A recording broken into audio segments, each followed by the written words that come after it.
علی بھائی، اگلا سوال ہے۔ میں نے اپنے بچپن میں ایک ذمہ دار بریلوی عالم اور مناظر مولانا سعید احمد اسد حفظہ اللہ کی زبانی ایک واقعہ سن رکھا ہے جس کی تصدیق علی بھائی سے مطلوب ہے۔ کیا یہ واقعہ درست ہے کہ سیدنا موسیٰ علیہ السلام جب مصر سے شام کے لیے نکلے تو اپنے ساتھ حضرت یوسف علیہ السلام کا جسم مبارک بھی قبر اقدس سے نکال کر ہجرت کو روانہ ہوئے تھے؟ پلیز وضاحت فرما دیں۔ دیکھیں جی، جو سعید احمد اسد صاحب ہیں نا جی، حافظہ اللہ تعالیٰ، ان سے میری ملاقات بھی آپ کو پتہ ہے فیصل آباد میں ہوئی تھی۔ یہ بریلوی مکتب فکر کے چند ایجوکیٹڈ علماء میں سے ہیں۔ مجھے صحیح طرح یاد ہے کہ 1996 میں، یعنی آج سے 24 سال پہلے، جب میں انجینئرنگ یونیورسٹی میں سیکنڈ ایئر میں پڑھتا تھا تو ویکینڈز پہ میں گھر آیا کرتا تھا، تو ان کی ایک میلاد کے موقع کے اوپر تقریر تھی۔ اس تقریر میں میں نے پہلی دفعہ شیخ ناصر الدین البانی رحمہ اللہ تعالیٰ کا نام ان کے منہ سے سنا تھا۔ میں خود بھی اس وقت کٹر بریلوی تھا، تو مجھے یاد ہے کہ سعید اسد صاحب اس وقت کہتے تھے، اس وقت داڑھی بھی ان کی کالی تھی، کہ اس وقت البانی صاحب بھی زندہ تھے۔ البانی صاحب فوت ہوئے ہیں 1999 میں، تو کینسن اور سعودیہ ایک بیٹھے ہیں نا دا، ٹھیک ہے، تو حالانکہ وہ ان کا بھی کوئی نہیں ہے اب۔ اس نے اہل بیت کی محبت میں جو احادیث جمع کی ہیں نا، تو میں نے آپ کو بتایا کہ عنقریب اس کو بھی یہ رافضی کہہ دیں گے۔ وہ ان کا نہیں تھا، وہ اللہ اور اس کے رسول کا ماننے والا تھا، بڑا محب اہل بیت بندہ تھا رحمہ اللہ تعالی۔ تو البانی صاحب کا تعارف میں نے پہلی دفعہ ان سے سنا۔ میں نے بھی سعید احمد اسد صاحب سے یہ والی حدیث خود سنی تھی۔ خیر اس وقت تو مجھے اتنا آئیڈیا نہیں تھا حدیث کی کتابوں کا۔ بہرحال یہ جو حدیث انہوں نے بیان کی ہے نا، اس واقعے کا ذکر کیا، یہ بالکل صحیح سند سے ثابت ہے، اور یہ بڑا انٹرسٹنگ واقعہ ہے۔ یہ واقعہ آپ کو المستدرک للحاکم میں بھی مل جائے گا صحیح سند کے ساتھ۔ امام حاکم نے اس حدیث کو امام بخاری کی شرط پہ صحیح کہا ہے، امام ذہبی نے بھی ان کی موافقت کی ہے۔ یہ حدیث جو ہے وہ مسند ابی یعلا میں بھی موجود ہے صحیح سند سے، صحیح ابن حبان کے اندر بھی موجود ہے۔ یہ حدیث تفسیر ابن کثیر میں بھی موجود ہے۔ تفسیر ابن کثیر میں جو سورہ الشعراء کی آیت نمبر 52 ہے نا، حضرت موسیٰ علیہ السلام کے بارے میں آتا ہے نا کہ اللہ تعالیٰ فرماتا ہے کہ ہم نے ان کی طرف وحی کی تھی، وَأَوْحَيْنَا إِلَىٰ مُوسَىٰ أَنْ أَسْرِ بِعِبَادِي إِنَّكُمْ مُتَّبَعُونَ۔ ہم نے موسیٰ کو وحی کی کہ تم راتوں رات میرے بندوں کو، وہ 6 لاکھ کے لشکر کو بنی اسرائیل کے یہاں سے لے کر نکل جاؤ، بے شک تمہارا پیچھا کیا جائے گا، یہ لوگ تمہارے پیچھے آئیں گے۔ وہ پیچھے آئے تو سمندر میں اللہ نے راستہ بنا دیا، بنی اسرائیل تو نکل گئے، اور اسی راستے میں جب فرعونی نکلنے لگے تو اللہ نے دونوں پارٹ ملا دیے، قرآن میں آتا ہے، تو تباہ و برباد کر دیے گئے۔ تو اس آیت کے کانٹیکسٹ میں یہ سورہ الشعراء پارہ نمبر 19 آیت نمبر 52 کے کانٹیکسٹ میں امام ابن کثیر اس حدیث کو لے کے آئے ہیں جو حاکم کے اندر موجود ہے، کہ نبی صلی اللہ علیہ وآلہ وسلم کسی گاؤں ایریا میں تشریف لے گئے، تو وہاں پہ ایک دیہاتی شخص تھا، اس نے آپ صلی اللہ علیہ وآلہ وسلم کی مہمان نوازی کی۔ آپ بڑے خوش ہوئے، آپ نے اٹھتے ہوئے فرمایا کہ کبھی موقع ملے تو تم ہمارے پاس بھی آنا، دعوت دے دی۔ اس کے لیے تو آنر کی بات تھی۔ کچھ عرصے بعد وہ نبی علیہ السلام کو ملنے کے لیے آیا، آپ صلی اللہ علیہ وآلہ وسلم نے اس کی خوب مہمان نوازی کی، ایک تو بدلہ اتر گیا۔ پھر آپ نے اینڈ پہ فرمایا مانگ کیا مانگتا ہے؟ اس نے کہا یا رسول اللہ ایک اونٹ چاہیے جس پہ میں اور میرے گھر والے سواری کر لیں، ہاں اس پہ کجاوا بھی ہونا چاہیے، یعنی اچھی سیٹیں لگی ہوئی ہوں، اور 2-4 بکریاں مل جائیں جن کا دودھ دو کہ میں اپنا اور اپنا فیملی کا سلسلہ چلا لوں۔ یار اس زمانے میں بس سبسسٹنس لیول پہ یہی لائف گزارنے کا ذریعہ ہوتا تھا۔ یہ آج کل تو ہم جو لائف گزار رہے ہیں نا، یہ اس وقت کا امیر آدمی بھی نہیں تھا گزار سکتا۔ گندم کے دانے، سال کے دانے پورے ہو جائیں، دودھ کے لیے بھیڑ بکری رکھی ہیں، اللہ اللہ خیر صلی اللہ، اور کوئی کام ہی نہیں ہے۔ یہ جو آسائشیں ہیں ان کی وجہ سے ہمارے لیے مصیبت کھڑی ہوگی۔ ایک اونٹ اور چند بکریاں مانگی، اور کس سے مانگ رہا ہے؟ اللہ کے نبی سے۔ جن سے آپ کچھ بھی مانگ سکتے ہیں وہ اللہ سے لے کے دے سکتے ہیں. تو نبی اسلام فرمایا اوئے تجھ سے تو وہ بنی اسرائیل کی بڑھی اچھی رہ گئی اوئے, جس نے موسیٰ علیہ السلام سے تو اس سے بہت بڑی چیز مانگ لی تھی. اچھا, تو صحابہ نے کہا یا رسول اللہ وہ بڑھیا کا کیا قصہ ہے؟ تو آپ فرمایا کہ ہوا یوں کہ جب بنی اسرائیل مصر سے نکلے شام جانے کے لیے موسیٰ علیہ السلام کے ساتھ, تو وہ راستہ بھول گئے. تو حضرت موسیٰ علیہ السلام نے جو بنی اسرائیل کے علماء تھے نا, ان کو بلایا, ان سے مشورہ کیا جائے کہ یہ مسئلہ کیا ہے. تو انہوں نے پھر بتایا کہ حضرت بات یہ ہے کہ حضرت یوسف علیہ السلام, حضرت یوسف علیہ السلام کی نسل سے تھے نا, آگے بنی اسرائیل میں سے تھے نا حضرت موسیٰ علیہ السلام. ان دونوں کے درمیان آلموسٹ 1400 سال کا فاصلہ ہے, حضرت یوسف اور حضرت موسیٰ علیہ السلام کے درمیان. تو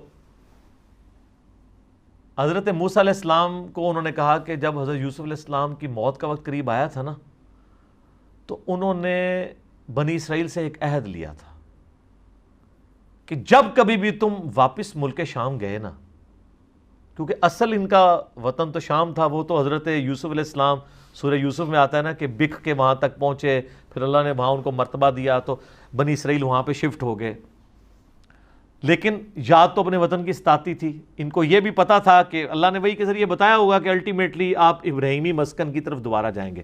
تو انہوں نے یاد لیا تھا کہ جب تم لوگ یہاں سے شفٹ کرو نا, تو میری لاش بھی قبر سے نکال کے لے جانا, مجھے وہاں پہ یروشلم میں دفن کرنا ہے, جو میرا آبائی جگہ ہے. حضرت موسیٰ علیہ السلام نے کہا او ہو, یہ تو پھر ہمیں راستہ نہیں ملے گا, یوسف علیہ السلام نے نال کھڑنا پینا ہے, کیونکہ اللہ کی طرف سے ہو رہا تھا. ان کا اچھا ٹھیک ہے جی بتاؤ قبر کی طرف. ان کا جی قبر بھی نہیں پتا ہمیں, کیونکہ اس زمانے میں مزار نہیں ہوتے تھے. پوائنٹ ٹو بی نوٹڈ, مزار تو نہیں. اور یوسف علیہ السلام تو بہت بڑی شخصیت تھے, ان کا بہت بڑا مزار ہونا چاہیے تھا, وہاں وزیر خوراک رہے تھے وہ. انہوں نے کہا جی ایک بڑھیا ہے جس کو قبر کا ایڈریس پتہ ہے, لیکن وہ کہتی ہے کہ موسیٰ کو میرے پاس خود بھیجو, میں اس کے ساتھ نیگوشیشن کروں گی تو جگہ بتاؤں گی قبر کی. حضرت موسیٰ علیہ السلام نے کہا ٹھیک ہے بات کر لیتے ہیں. تو کہا اماں بتا. انہوں نے کہا اس طرح نہیں ہے, مجھے اس کا معاوضہ ادا کرنا ہوگا. حضرت موسیٰ علیہ السلام نے کہا اس کا معاوضہ کیا؟ وہ تو ایکسپیکٹ کر رہے تھے کوئی پیسے, کوئی مال, کوئی بکریاں, کوئی اونٹ, جس طرح اس صحابی نے بھی مانگ لیا. انہوں نے کہا جی معاوضہ یہ ہے کہ میں جنت میں تمہارے ساتھ رہوں گی. اللہ حضرت موسیٰ علیہ السلام کا رنگ فاق ہو گیا, چہرے پہ ناگواری کے اثار آ گئے کہ یہ کیا مانگ رہی ہے, پھر دوسرا ہی میرے اختیار میں بھی نہیں ہے.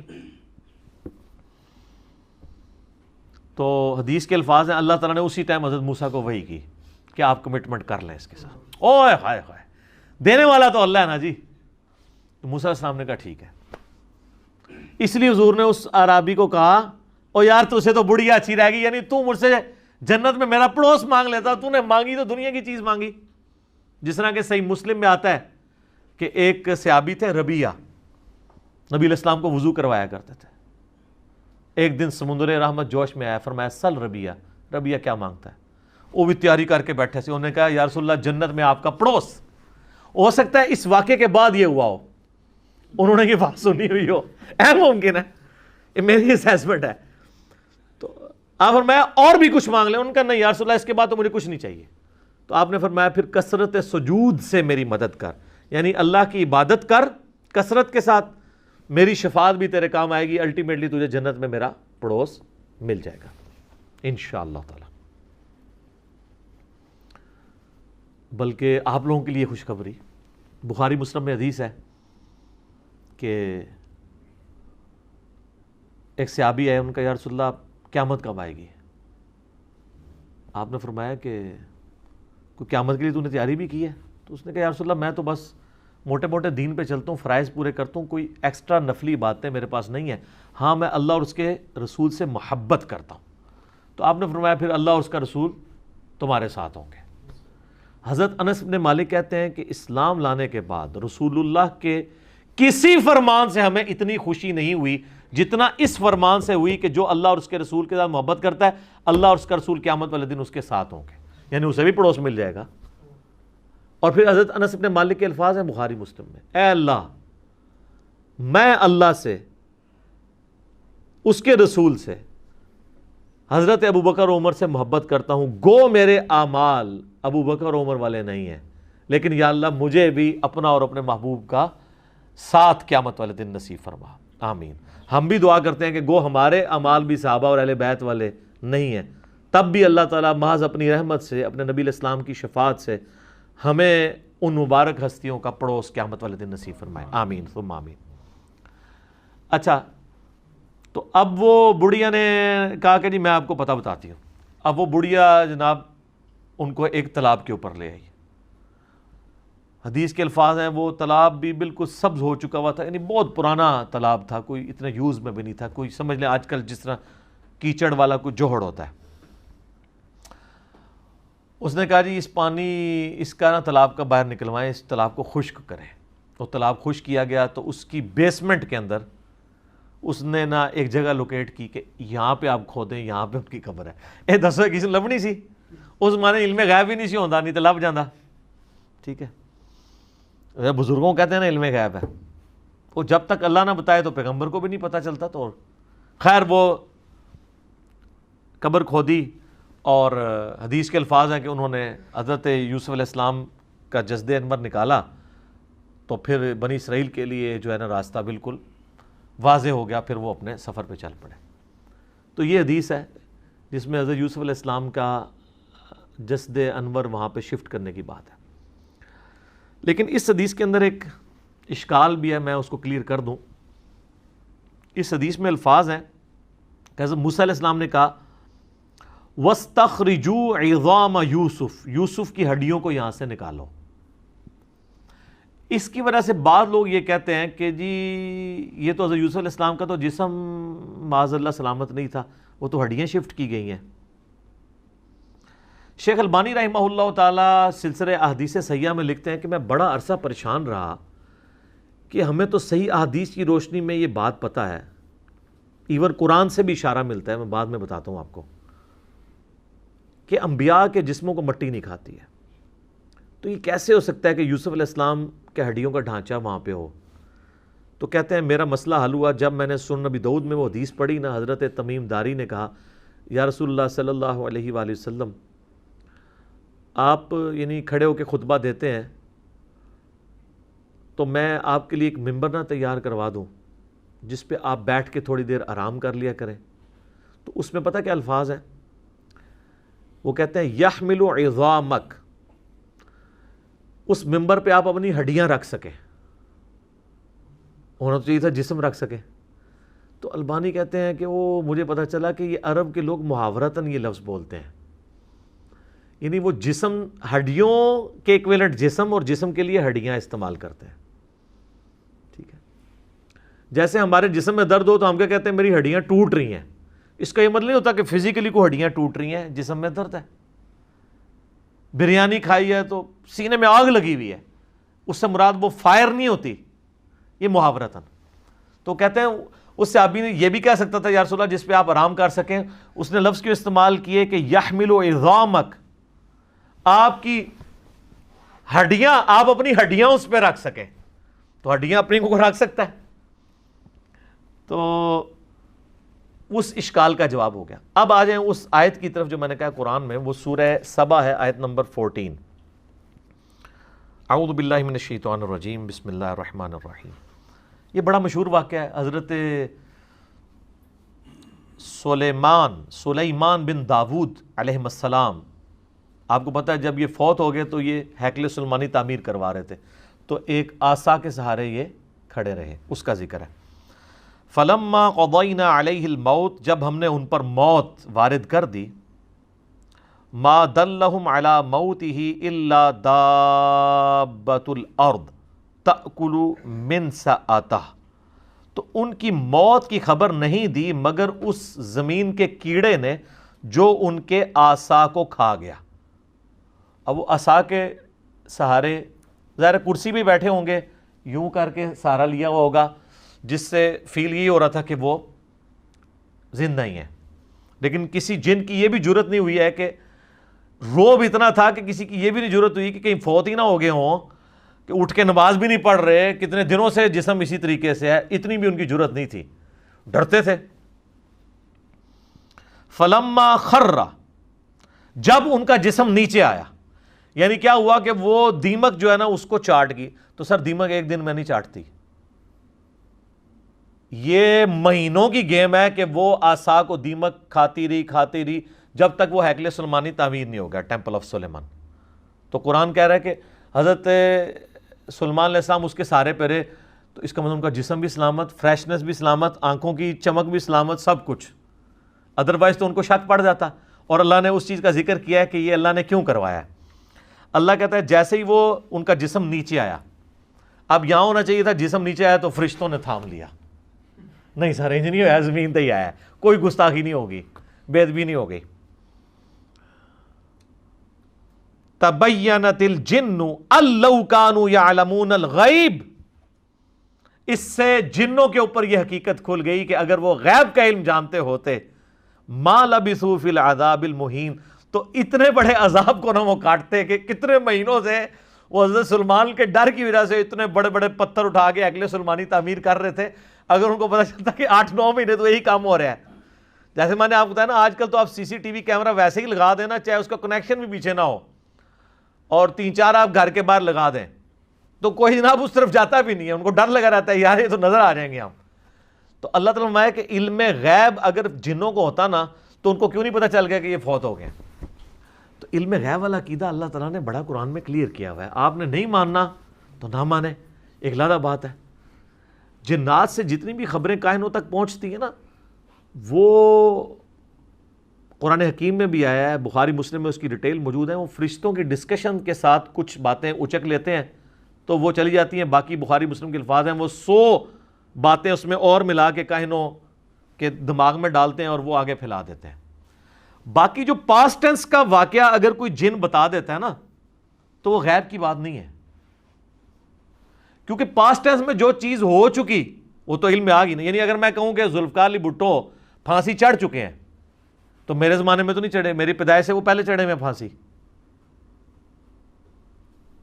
تو یہ نہیں میں نے دیکھا ہے، لیکن یہ خبر آج کی ڈیٹ میں درست ہے، لیکن مستقبل کی خبر کوئی نہیں دے سکتا، اور یہاں تو ان کے سامنے تھا، ان کو نہیں پتا چلا جب تک کہ وہ نہیں۔ تو یہ آیت بھی اس بات کا ثبوت ہے کہ انبیاء کے جسم سلامت رہتے ہیں ان کی وفات کے بعد بھی، ورنہ تو ڈیکمپوز ہو جاتا، دو دن سے زیادہ تو نکالتے ہی نہیں، اتنی بدبو آنا شروع ہو جاتی ہے۔ باقی اس کو سپورٹی وہ حدیث ہے جو سنن ابی داؤد میں، سنن نسائی میں اور سنن ابن ماجہ میں ہے، مشکات میں موجود ہے، سیدنا اوس بن اوس رضی اللہ تعالیٰ عنہ سے کہ نبی علیہ السلام نے فرمایا کہ جمعے کا دن جو ہے وہ تمہارے ایام میں سب سے بہتر ہے، اسی دن آدم علیہ السلام پیدا ہوئے، اسی دن وہ فوت ہوئے، اسی دن سور پھونکا جائے گا، تم جمعے کے دن کثرت کے ساتھ مجھ پہ درود پڑھو، بے شک تمہارا درود مجھ پہ پیش کیا جائے گا۔ تو صحابہ نے کہا کہ یا رسول اللہ، جب آپ مر جائیں گے اور آپ کی ہڈیاں مٹی میں گھل مل جائیں گی، ذرا الفاظ سنیں، اس زمانے میں اس طرح گستاخی کا فتویٰ نہیں لگاتا تھا، جواب دیے جاتے تھے، تو آپ پہ درود کیسے پیش ہوگا؟ یہ تو نیچرل پروسیس ایسا ہوگا۔ تو نبی علیہ السلام نے فرمایا، اب دیکھیں اس کی برکت ہوئی کہ عقیدہ پتہ چل گیا، آپ نے فرمایا کہ ان اللہ قد حرم علی الارض ان تاکل اجساد الانبیاء، بے شک اللہ نے اس بات کو حرام کر دیا ہے مٹی کے لیے کہ وہ نبیوں کے جسموں کو کھائے، نبیوں کے جسم مٹی نہیں کھائے گی، وہ ان کی وفات کے بعد بھی قبروں میں سلامت رہیں گے۔ اچھا، اس حدیث کو آلموسٹ سارے محدثین نے صحیح کہا ہے، اس حدیث کو امام حاکم نے بھی صحیح کہا، امام ذہبی نے موافقت کی، صحیح ابن حبان میں بھی ہے، امام ابن حبان نے بھی صحیح کہا، امام نووی نے بھی ٹھیک کہا، امام ابن قیم نے بھی ٹھیک کہا، لیکن امام بخاری کی ریزرویشن ہے اس حدیث کے اوپر، عقیدے کے اوپر نہیں، حدیث کے اوپر۔ وہ کہتے ہیں اس حدیث میں جو ایک راوی ہے نا، اس راوی کا نام ہے عبد الرحمن بن یزید بن جابر، وہ کہتے ہیں یہ بن جابر نہیں ہے، وہ تو ثقہ راوی ہے، یہ بن تمیم ہے جو ضعیف راوی ہے، جبکہ باقی سارے محدثین کہتے ہیں نہیں وہ بن جابر ہی ہے، بن تمیم نہیں ہے۔ اسی وجہ سے شیخ زبیر علی زئی صاحب بھی اس حدیث کو ضعیف کہتے تھے۔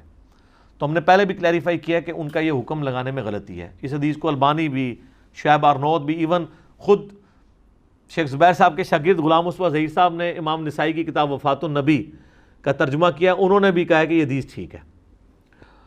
لیکن شیخ زبیر صاحب اس عقیدے کو صحیح مانتے تھے، کیونکہ یہ حدیث فضل الصلاۃ علی النبی جو قاضی اسماعیل مالکی کی کتاب ہے المتوفہ 287 ہجری، پہلے 300 سال میں درود شریف کے فضائل پہ لکھی گئی ہے، اس میں بھی یہ حدیث موجود ہے. تو اس کی تحقیق کرتے ہوئے شیخ زبیر صاحب نے لکھا ہے کہ حدیث وہی والا لکھا کہ یہ بن تمیم ہے، بن جابر نہیں ہے. البتہ انہوں نے کہا جہاں تک اس عقیدے کا تعلق ہے نا کہ انبیاء کے جسم سلامت ہیں تو وہ بالکل ٹھیک ہے. اور انہوں نے کہا اس کی دلیل ہے المصنف ابن ابی شیبہ میں صحیح سند کے ساتھ حضرت عمر فاروق رضی اللہ تعالیٰ عنہ کا قول ہے جو انہوں نے نقل کیا. ان تو خالی قول نقل کیا، وہ پوری حدیث مصنف ابن ابی شیبہ میں ایسا ہے کہ جب یہ پرشین امپائر گری نا تو تستر شہر تھا پرشین امپائر کا، جب وہ فتح ہوا نا تو ابو موسیٰ اشعری رضی اللہ تعالیٰ عنہ نے حضرت عمر کو خط لکھا کہ یہاں پر ہم نے خزانے کو جب ٹیک اوور کیا تو یہاں میں ایک بہت بڑا تابوت ملا ہے جس میں ایک بہت بڑی لاش ہے، اور وہ لاش اتنی بڑی ہے کہ ایک ہاتھ تو صرف اس کا ناک ہے، یعنی یہ ناک کا سائز جو ہے نا وہ 1.5 فٹ کے قریب ہے. تو اب آپ دیکھ لیں کتنی بڑی لاش ہے. اور یہاں کے لوگوں کا یہ عقیدہ ہے جب بارش نہیں ہوتی تو اس لاش کو اوپن ایئر میں لے آتے ہیں تو اللہ تعالیٰ بارش دے دیتا ہے. تو آپ کو لیٹر ملتا تو آپ کہتے ہیں جناب فوراً ایک بڑا کا مزار بنواؤ ہے. حضرت عمر تک جب پہنچا تو آپ نے کعب احبار کو، یہودی عالم تھے جو بعد میں مسلمان ہو گئے، نبی اسلام کی زندگی میں تھے لیکن اسلام قبول نہیں کیا، اس لیے صحابی نہیں بعد میں، تو انہوں نے وہ پورے 7 ڈاکومنٹس بھی بھیجے. تو انہوں نے کہا یہ حضرت دانیال علیہ السلام کا تابوت ہے. تو پھر حضرت عمر نے خط لکھا کہ راتوں رات 13 قبریں کھودو، ایک نہیں 13، تاکہ پتہ ہی نہیں چلے کس میں دفنا ہے، نامعلوم جگہ پہ، اور راتوں رات ان کو دفن کر دو. یہ حضرت دانیال علیہ السلام کا جس میں اثر ہے. اور اس میں حضرت عمر نے کہا وَالنَّارُ لَا تَأْكُلُ الْأَنْبِيَاءَ وَالْأَرْضُ لَا تَأْكُلُ الْأَنْبِيَاءَ، آگ نبیوں کے جسموں کو نہیں کھاتی، زمین نبیوں کے جسموں کو نہیں کھاتی، اور ایک اور لفظ بھی استعمال کیا درندے بھی نبیوں کے جسموں کو نہیں کھاتے. تو یہ شیخ زبیر صاحب نے نا اس فٹ نوٹ پہ لکھا کہ یہ حدیث صحیح ہے، لہٰذا ہمارا یہ عقیدہ ہے کہ نبیوں کے جسم سلامت ہے. الحمدللہ. صحیح مسلم میں وہ حدیث ہے، 2 طرق ہیں کہ میں نے شب معراج موسیٰ علیہ السلام کو اپنی قبر میں نماز پڑھتے ہوئے دیکھا، ہوا قائم یصلی فی قبری. لیکن یہ برزخی معاملہ ہے، یہ فزیکلی آپ اس کے اوپر قیاس نہیں کریں گے. آج اگر آپ قبر رسول کھودیں گے تو نبی علیہ السلام کا جسم اطہر آپ کو ویسے ہی نظر آئے گا جیسے دفناتے وقت تھا. یہ نہیں ہے کہ نبی علیہ السلام کوئی ایکٹیویٹی پرفارم کر رہے ہوں گے، نہیں. ان کی نمازیں بھی قبروں کے اندر، جو مسند ابی یعلا میں حدیث ہے کہ اللہ کے نبی زندہ ہیں، اپنی قبروں میں نمازیں بھی پڑھتے ہیں، وہ برزخی معاملہ ہے. وہ تو چھوڑ دیں، سنن ابن ماجہ میں تو یہاں تک ہے کہ جب عام ایک مومن مردے کو بھی جب قبر میں رکھا جاتا ہے نا، فرشتے سوال کے لیے آتے ہیں تو وہ اٹھتا ہے تو اس کو عصر کا وقت دکھایا جاتا ہے کہ غروب آفتاب ہونے والا ہے، تو وہ کہتا ہے مجھے چھوڑ دو میں پہلے نماز پڑھ لوں. ٹھیک ہے، یہ تو عام مومن کے لیے بھی ہے. تو انبیاء تو خیر بہت اعلیٰ درجے کے. تو اس حدیث کے تحت ان کی زندگی برزخی ہے لیکن جسم جو ہے وہ سلامت ہے، اس میں کوئی شک نہیں ہے. باقی حیات النبی کے اوپر میرا لیکچر مسئلہ نمبر 5 دیکھ لیں. ایک اور حدیث بڑی مشہور میں نے بڑی دفعہ بیان کی ہے، 1390 نمبر صحیح بخاری میں 1390، کہ سیدنا عمر کا پاؤں آلموسٹ 65 ایئرز کے بعد جب حجرہ عائشہ کی دیوار گر گئی ولید بن عبد الملک کے دور کے اندر، تو پاؤں باہر آ گیا ایک قبروں کی ڈسٹربنس کی وجہ سے، کیونکہ وہ امہات المومنین کے جو گھر تھے نا ان کو توڑ کے مسجد نبوی کی توسیع کر رہے تھے. عمر بن عبد العزیز اس وقت گورنر تھے وہاں کے مکہ مدینے کے، ابھی تو خلیفہ نہیں بنے ہوئے تھے.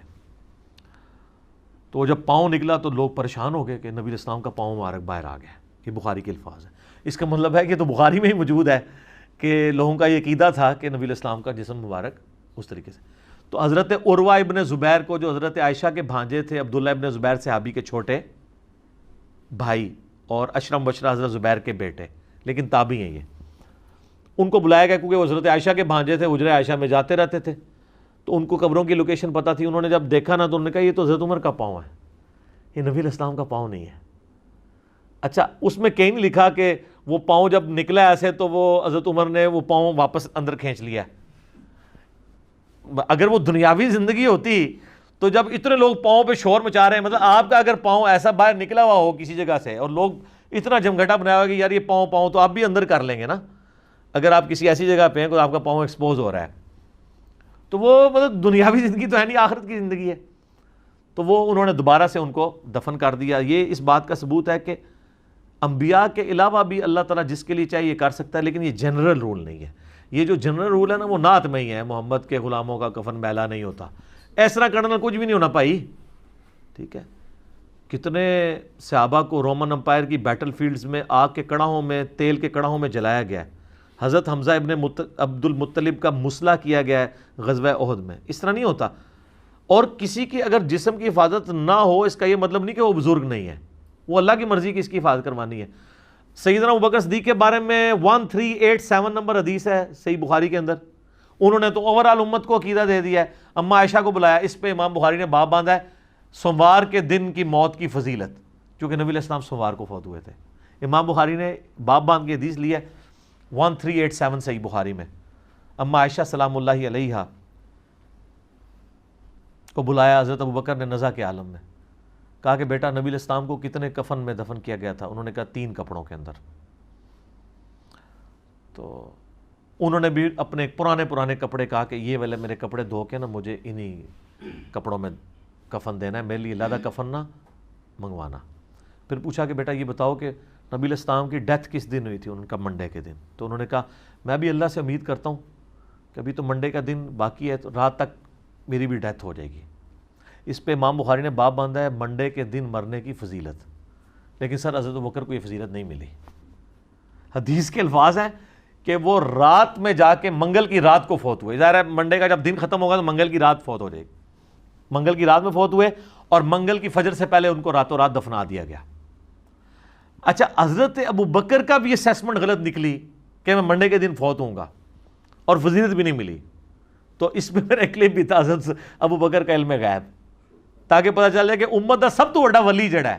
سر میں نہیں، اعلیٰ حضرت نے خود مانا ہے. ان سے جب پوچھا گیا اولیاء کا سردار کون ہے، انہوں نے شیخ عبد القادر جیلانی نہیں بتایا، انہوں نے کہا ابوبکر صدیق رضی اللہ تعالیٰ عنہ علیہ السلام. شکر الحمدللہ کہ منڈے کو فوت نہیں ہوئے. یہ ایک فضیلت نہ مل کے امت کو جو عقیدہ پہنچ گیا نا، وہ امت کی اصلاح اگر دیکھی جائے نا تو اس کی ورث زیادہ ہے ان کی اس فضیلت سے. اس ایک بندے کو فضیلت، ان کے لیے ویسے ہی فضائل بہت زیادہ ہیں. قبر رسول میں 7 دفن ہے، ٹھیک ہے جی. حضور علیہ السلام کے قریبی ساتھیوں میں سے حاکچار یار میں ہیں الحمدللہ. تو یہ شکر ہے ان کو فضیلت نہیں ملی. آج ہم لوگوں کو دکھا تو سکتے ہیں نا جناب یہ دیکھ لو علم غیب بھی، علم غیب تم نے لگایا ہوا ہے تو یہ دیکھ لو. تو اس میں آگے الفاظ ہیں جب حضرت عائشہ نے کہا نا کفن کا، انہوں نے کہا مجھے نیا کفن نہیں دینا، مجھے پرانے کپڑے ان کو دھو دو، انہی میں دفنانا. انہوں نے کہا نیا کفن تو زندہ بندوں کی ضرورت ہے، یہ جو نیا کفن اگر کسی مردے کو پہناتے ہو نا، اور بلکہ انہوں نے تو اپنے بارے میں یہ بات کی، عاجزی ہے ان کی. ہمارا تو عقیدہ ہے ان کا جسم بھی سلامت ہے انشاءاللہ. وہ کہتے ہیں یہ تو مرنے کے بعد پیپ، خون اور گلی سڑی ہڈیوں کا حصہ بننا ہے اس کفن نے، تو کیوں نیا کفن ضائع کرتے ہو میرے اوپر. یہ انہوں نے عقیدہ دے دیا کہ یہ آپ کی جو نعت کا یہ ایک جذباتی قسم کا شعر ہے جی، میلا نہیں ہوتا. ہاں کفن میلا نہیں ہوگا اگر سائبیریا میں دفنا دے، میں گارنٹی دیتا ہوں. اتنے کافر بھی کو دب دو نا، وہ چونکہ برف ہے 1000 سال تک بھی نہ مردہ ٹیمپر ہوگا نہ کفن میلا ہوگا. وہ ٹیمپریچر ہے نا، وہ جیسے مردہ خانوں میں آپ لکھواتے ہیں لاشیں، تو سائبیریا دے سارے ہی وہ ٹیمپریچر بلو وہ دے فریزنگ پوائنٹ دے ہوتے ہیں، تو کچھ بھی نہیں ہونا. تو یہ اب آپ دیکھ لیں. اچھا یہاں پہ میں بتا دوں، جسم سلامت ہونے سے کوئی بھی شخص دنیاوی زندگی مراد نہ رہے. جسم سلامت ہے لیکن اس جسم کی سلامتی سانس کے ساتھ نہیں ہے، آخرت کی زندگی کے ساتھ ہے. قرآن میں ہے کہ شہید بھی زندہ ہے لیکن تمہیں شعور نہیں. یہ کہتا نہیں ہمیں شعور ہے، ہم مانگیں گے بھی. اللہ کہتا ہے تمہیں شعور نہیں ہے. تو اتنی کہانیاں کرواتے ہیں یہ لوگ، خصوصاً دیوبندیوں اور بریلویوں نے تو باقاعدہ لکھا ہے کہ یہ تو دنیاوی زندگی ہے قبر میں. سر المؤنت میں انہوں نے لکھا ہے کہ نبی علیہ السلام کی جو قبر میں جو حیات النبی ہے یہ دنیاوی ہے. لفظ لکھا ہے دنیاوی، حالانکہ وہ آخرت کی زندگی ہے. وہ تو دنیا کہاں سے آ گئی. اور اعلیٰ حضرت تو پتہ ہے کھلے ڈولے بندے سن، وہ ایک سٹیپ آگے گئے ہیں. ملفوظات اعلیٰ حضرت میں انہوں نے لکھا ہے کہ جب کسی نے سوال کیا کہ آپ کہہ رہے ہیں ولی بھی زندہ ہے نبی بھی زندہ ہے، تو دونوں کی زندگی میں فرق کیا ہے؟ انہوں نے کہا انبیاء کی جو زندگی ہے قبروں میں وہ برزخی تو ہے لیکن یہ حصی دنیاوی ہے. حصی حسی کا مطلب کیا ہے کہ آپ کسی کو چٹکی کاٹتے ہیں تو اس کو فیل ہو، اور دنیاوی. اور انہوں نے کہا اگر پھر نہ یقین آئے تو ہمارے بزرگ تو پہلے ہی فرما گئے ہیں، شیخ زرقانی، کہ نبیوں کی بیویاں ان کی قبروں میں ان پہ پیش کی جاتی ہیں، ان کے ساتھ شباشی بھی کرتے ہیں. بولے اعوذ باللہ تعالیٰ. آج ہم پیش کرتے ہیں، وہ کہتا نہیں وہ زرقانی نے لکھا، انہوں نے تو نقل کیا. تو انہوں نے تو اپنے عقیدے کے طور پہ نقل کیا، انہوں نے تو یہ نہیں کہا کہ زرقانی صاحب نے بکواس فرمایا ہے، ان کا فرماتے ہیں. ٹھیک ہے. تو فضائل حج میں شیخ زکریا کاندلوی نے فضائل درود میں فضائل مال کا ایک چیپٹر ہے، اس میں انہوں نے لکھا ہے. فضان سنت میں الیاس قادری صاحب پاپا جانی جو ہیں دعوت اسلامی والے تبلیغی جماعت نے، دونوں نے لکھا ہے کہ 555 ہجری میں نبی الاسلام کی وفات کے 500 سال کے بعد جب شیخ احمد رفاعی قبر رسول پہ حاضر ہوئے، انہوں نے عربی میں شعر پڑھا، یا رسول اللہ جب میں مصر میں تھا تو میں روح کو بھیجتا تھا آستان اقدس پہ حاضری کے لیے. کوئی اپنی روح اس طرح بھیج سکتا ہے؟ مجھے بتائیں. اب جسموں کے ملاپ کی باری آئی ہے تو اپنا دست اقدس قبر سے باہر نکالیے، میں اس کو بوسہ دوں.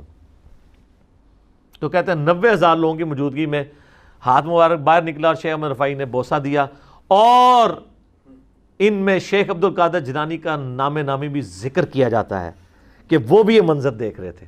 حالانکہ شیخ عبد الجیلانی کو بیچاروں کو پتہ بھی نہیں ہوگا میرے ساتھ کیا منصوبہ انہوں نے کر دیا. میں کہتا ہوں جی بڑی بدبختی ہے کہ وہ منظر دیکھ رہے تھے، انہوں نے خود ہاتھ نہیں چوم لیا، میں جی نہیں کر لگا. ٹھیک ہے. اور سارے 90,000 بدبخت نے کہ نبی الاسلام دا ہاتھ مبارک باہر نکلے ہے تو ظالمو تسی کیوں نہیں چومیا؟ اور حضور کے اخلاق سے یہ چیز بعید ہے کہ آپ علیہ السلام جو ہے ایک کو چموا دیں اور باقیوں کو محروم رکھیں. ایک بار جو تو جناب باہر آیا سی پھر سارے نو ہی زیارت کرنی چاہیے سی، چومنا چاہیے سی. سب کہانی جھوٹ ہے. یہ ہاتھ کبھی سیدہ فاطمہ کے لیے نہیں نکلا، کبھی اماں عائشہ کے لیے نہیں نکلا جب وہ جمل پہ گئیں اور بعد میں شرمندہ بھی ہوئیں اپنے اس سفر پہ کہ بھئی نہ جاؤ ادھر.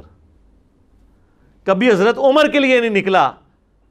وہ بخاری میں 1010 نمبر حدیث 1010 آ رہی ہے، اِنَّا كُنَّا نَتَوَسَّلُ إِلَيْكَ بِنَبِيِّنَا، اے اللہ جب تیرے نبی تھے ہم ان کے وسیلے سے تیرے پاس آتے تھے، آج ہم تیرے نبی کے چچا کو لے کے آئے ہیں. وہ بھی چلے جاتے قبر رسول پہ، یا رسول اللہ جب آپ دنیاوی زندگی میں تھے تو آپ ہاتھ مبارک پیالے میں رکھتے تھے تو چشمے جاری ہوتے تھے، تو آج جو ہے وہ قحط میری عزت سٹیک پہ لگی ہے، میرے دور حکومت میں دور خلافت کے اندر قحط آ گیا، تو آپ ہاتھ مبارک یہ میں پیالہ لے کے آؤں آپ اس میں رکھیں. جی جناب صحیح مسلم میں ہے کہ حضرت عمر نے ایک دفعہ یہ کام کروایا تھا، پیالہ دے کے تو نبی الاسلام نے ہاتھ رکھا. ایک تو وہ حدیث بخاری مسلم میں حدیبیہ کے موقع پہ 1500 صحابہ نے ایک پیالے سے وضو کیا اور جانوروں کو پلایا اور جمع کر لیا، اور جابر بن عبداللہ کہتے ہیں 1,00,000 بھی ہم ہوتے نا تو سب کو کفایت کرتا تھا. تو حضرت عمر نے تو نہیں کہا، ان کو پتا تھا کہ اب ہماری کمیونیکیشن اس آخرت کی زندگی میں حضور کے ساتھ نہیں ہو سکتی. یہ مثالیں دیتے ہیں حضور کی مبارک زندگی کی اور اس کو آج اپلائی کرتے ہیں. پھر میں ان کو تھوڑے نچلے لیول پہ آ کے سمجھاتا ہوں کہ اگر تم لوگ یہی کرتے ہو نا تو بخاری میں حدیث ہے ایک صحابی کی ٹانگ ٹوٹ گئی تھی، پنڈلی کی ہڈی، نبی علیہ السلام نے مبارک ہاتھ پھیر کے اس کو بالکل ٹھیک کر دیا. تو کون عاشق رسول اپنی ٹانگ توڑوانے کے لیے تیار ہے؟ قبر رسول پہ ہم لے جاتے ہیں ٹھیک کروائیں. تو فوراً یہ کہیں کہ نہیں اس طرح تو نہیں ہوتا نا. تو آپ لوگوں نے عقیدے تو یہی وابستہ کیے ہوئے ہیں. پچھلے دنوں میرا وہ ایک گنبد خضرا کے روشن دان والا کلپ بھی اپلوڈ ہوا ہے، اس میں نے کافی ساری باتیں کی تھی. اب بار بار میں اس لیے ان چیزوں کو رپیٹ کر دیتا ہوں تاکہ عقیدوں کی اصلاح ہو جائے، پتہ چل جائے کہ سچائی کیا ہے. تو بات حضرت یوسف علیہ السلام سے شروع ہوئی تھی، ان کے جسد اطہر کو شفٹ کرنے کی.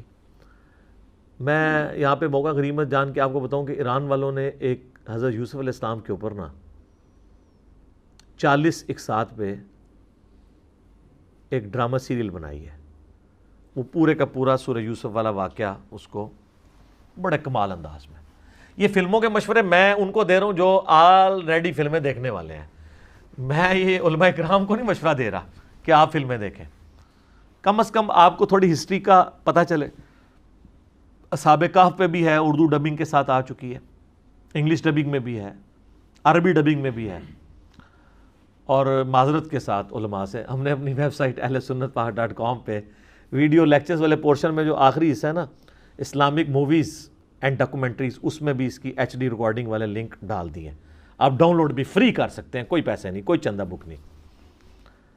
تو آپ ایک دفعہ وہ فلم دیکھیں، واقعی انہوں نے اس زمانے میں پہنچا دی ہے. اصحاب کہف والی دیکھیں، واقعی اس زمانے میں انہوں نے پہنچایا ہے. عمر سیریز بھی رکھی ہے، وہ آپ دیکھیں، اسلامک ریولیوشن کا آپ کو پتہ چلے گا، وہ بھی اردو ڈبنگ کے ساتھ آ چکی ہے۔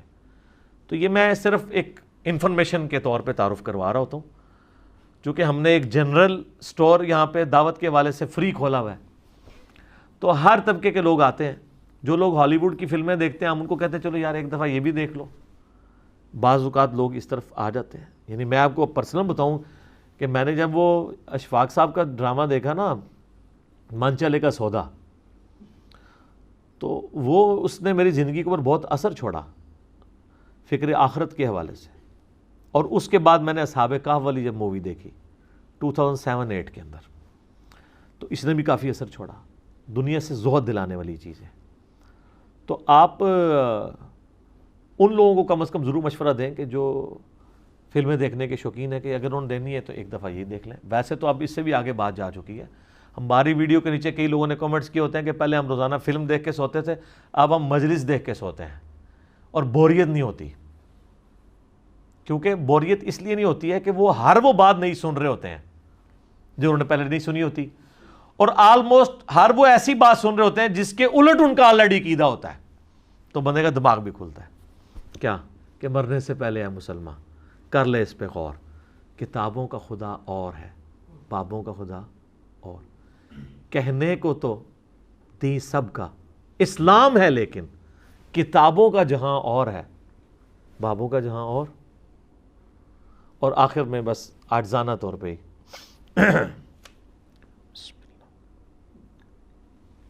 کہ نام ہے وہاں بھی